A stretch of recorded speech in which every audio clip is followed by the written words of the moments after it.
Hey guys, it's MK. Hey, some of you out there have asked several times about how to do cropping at the end of a quilt. And I just so happened to be at the end of a quilt today, so I thought I would show you really quickly how I do it. Now, the first thing I wanted to show you, or actually talk about, is the fact that I still pin my quilt top to the leader. And there's been a lot of discussion on this board and other boards about floating and not floating, and we all have different ways of doing that, but I really truly prefer to pin all my quilts because then I get a nice even distribution of that quilt along that nice straight leader, and I just find that by the time I advance all the way through the quilt and get to the bottom, I have a better chance of that quilt being a bit straighter on the bottom, even if the piecing itself wasn't exactly perfect. Okay, so it's still pinned to the leader right now. What I'm going to do is I'm going to take out every other pin and pin those every other pins into the quilt at an angle. Okay, so it's hard for me to do that here and have you see it so from over there. So I'm going to go ahead and do it here at the quilt, and then I'll zoom in with the camera so that you can see what I'm talking about, so that you can see how I unpin it before I do my positioning and cropping here at the bottom.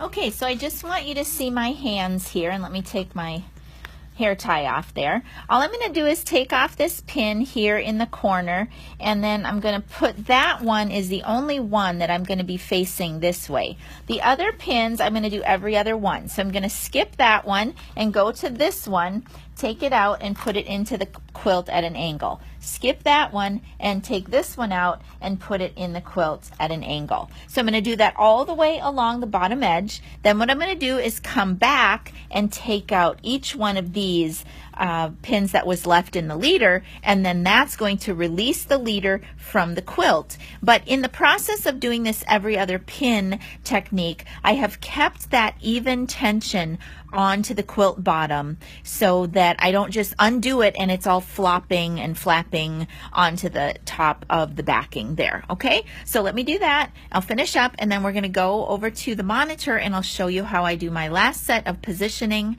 and cropping. All right, so there we go. I did the every other pin technique, then I went back and took them out of the leader. So now the leader is released from the quilt, but I still have a nice tension there along the bottom. All right, I'm going to go ahead and get this basted up, being very careful not to stitch over my pins. I'll take the pins out, and then I'll meet you up at the tablet to show you how I do the positioning and the cropping. All right, so the first thing you're seeing on the screen is my set of pantos that I've been working with on this quilt. So you will notice that I have a very few set of rows set up. And this is how I approach pantos that are complete edge-to-edge pantos. I don't set up the number of rows of the panto to cover the quilt. I just don't. I just do a bunch of cropping, and I just set up the number of rows that's going to fit my throat depth, an extra row for positioning, and that is how I do it all the way through the quilt. Now, of course, all of those instructions on how I do that using simulation and getting them all set, getting them connected, you're going to notice that this pantograph is connected over here at the right hand side, so that it's going to stitch from left to right. It's going to be connected. It's going to come down and stitch right on through from right to left. Okay, so that's maybe just a little bit of a difference from the way that you guys are doing it, but this is how I do it. Okay, so I'm down here at the bottom of my quilt, and I've turned the lights off on my machine so that hopefully you can see this a little bit better. And I'm sorry, I'm doing this by myself, so I'm trying to show you what I'm doing here by using my tripod and my hands. Okay, so I'm going to go down a little bit. Okay, so what I have up here in the batting, and I'm sorry if you can't see it very well, but right there, that is a pin that I have used for positioning. So prior to me advancing the last time, I let my machine put a needle down, needle up, so that I could get that spot in my quilt. Okay, put a pin right there, then I advanced. So now I'm at the point where I'm going to reposition my pattern So I'm going to reposition that pattern based on my very first row. So I'm going to take that start point and I'm going to match it to the pin, okay? So I'm doing that and I've got my laser light to assist me. That's great. So the pattern's open, the machine is in position right over the pin, and I just do a modify reposition on start point. Okay, I'm going to move my machine a little bit towards the bar, and I'm going to see, now I haven't learned this pattern very well. I have advanced a little bit too far. So I'm going to go really quickly down to the end of the frame. I'm going to loosen up my advance a little bit and bring it forward a little bit so that I can more easily get to that pin. It's a little bit too close to the bar. Okay, so give me a second and I'll do that.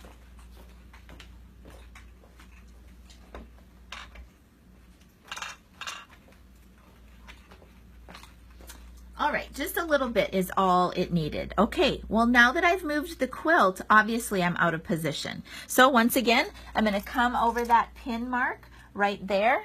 I'm going to go back up to my pattern. My start circle is on row number 1. That's what I want. Modify reposition on to start point. Okay? Okay, next thing I'm going to do is I'm going to mark myself a new area. Okay, so I'm going to use the quilt as a template now, and I am going to mark myself a new area.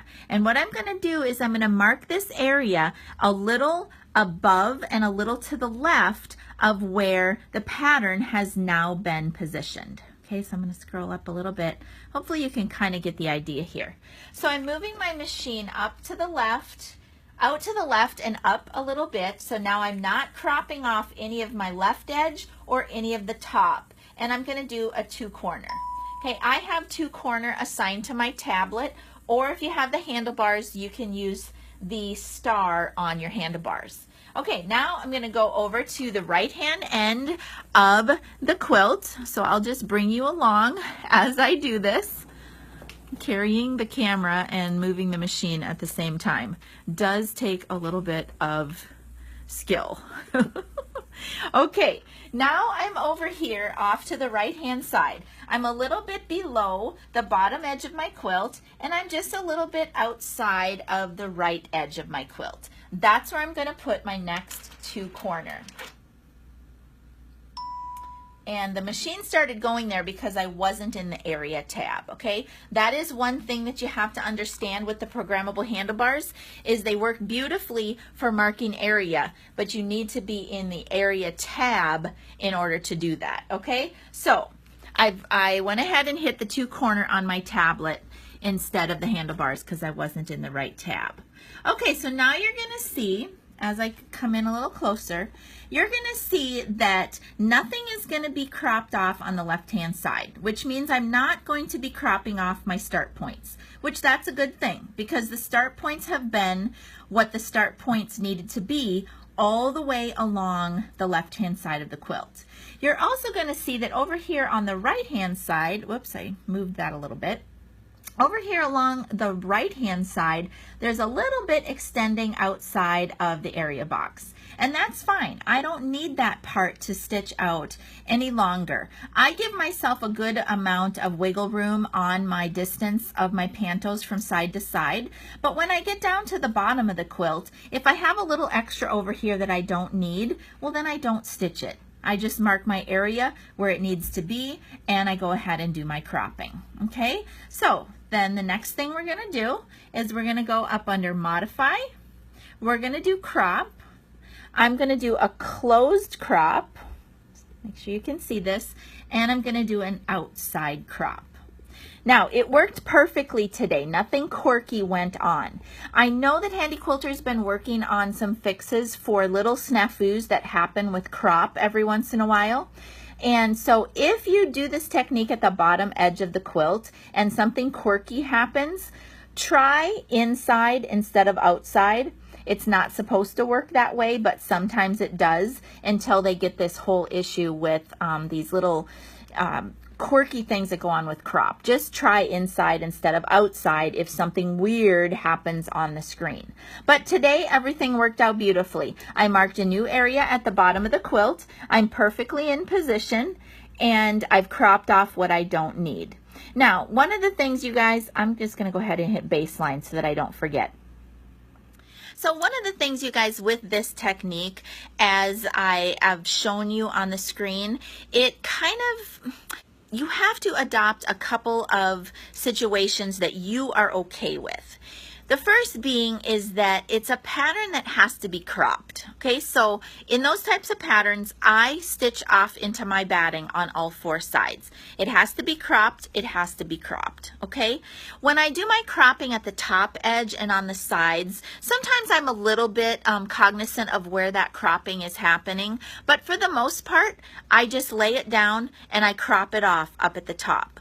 Well, basically what that means is by the time I get to the bottom, I really don't know where the crop is going to happen. And that's the second thing that you kind of have to be okay with.